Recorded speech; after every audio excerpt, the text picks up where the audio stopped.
যখন আমরা পুচকে ছিলাম মানে একটু কম বয়সী ছিলাম তখন আমাদের কাছে স্বাধীনতা দিবস মানে কি একটু ফ্ল্যাগ নেব, তারপরে ব্যাচ, আমাদের যে স্কুলের ড্রেস সেই ড্রেসে একটু লাগিয়ে দেবো, তারপরে যে দেশাত্মবোধক গান সেই গানটা আমরা শুনবো মাইকে, তারপরে আমরা স্কুল প্রাঙ্গণ হোক কিংবা আমাদের যে লোকাল ক্লাবগুলো থাকে সেই ক্লাব প্রাঙ্গণ কিংবা মোড়ের মাথায় কোনো জায়গায় যদি পতাকা উত্তোলন হয় সব জায়গায় যাব, গিয়ে আমরা লজেন্স খাবো, মুড়ি বোঁদে খাবো, তারপরে ওখানকার যে বয়স্ক মানুষরা রয়েছে তারা দেশ নিয়ে অনেক কথা বলবে, দেশের জন্য যারা প্রাণ দিয়েছে সেই স্বাধীনতা সংগ্রামীদের বিষয়ে আমাদেরকে বলবে, আমরা জানবো শুনবো।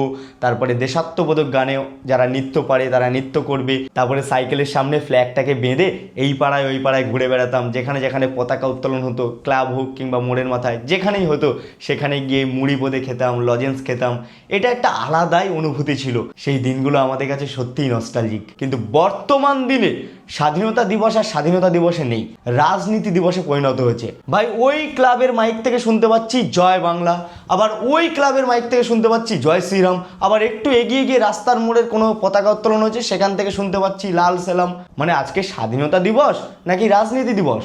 দেশের জন্য স্বাধীনতা সংগ্রামীরা রক্ত ঝরিয়ে প্রাণ হারিয়ে দেশকে স্বাধীন করেছিল, আর আজকের দিনে দাঁড়িয়ে দেখো রাজনৈতিক নেতা মন্ত্রীরা নিজেদের স্বার্থের জন্য আজকের দিনেও রাজনীতি করে বেড়াচ্ছে। ছি ছি ছি, লজ্জা! এটা আমাদের দেশের জন্য লজ্জা, এটা আমাদের দেশের নাগরিকের জন্য লজ্জা। আমরা যে গর্বিত ভারতবাসী এইটা যে বলবো গর্বের সাথে, সেটা বলতে গিয়ে না আঁতকে উঠছি।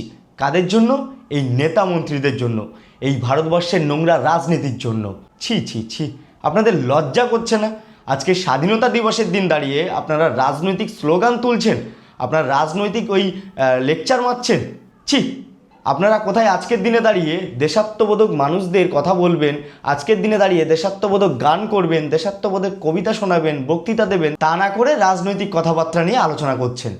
ছি, ধিক্কার জানাই আপনাদের। কোথায় আপনারা আজকের দিনে মঞ্চের উপরে দাঁড়িয়ে কথা দেবেন, রাস্তাঘাট ঠিক করে দেবো, স্কুলে যদি কোনো রকম প্রবলেম থাকে সেগুলো আমরা ঠিক করে দেবো, হাসপাতালে যদি বেড না থাকে সেই বেডটাও আমরা ব্যবস্থা করে দেবো, যদি কোনো জায়গায় কোনো দুর্নীতি হয় তার বিরুদ্ধে আমরা রুখে দাঁড়াবো, সেই সব আলোচনা না করে আপনারা নিজেদের স্বার্থের জন্য, নিজেদের পকেটটা ভরার জন্য রাজনীতি নিয়ে আলোচনা করছেন।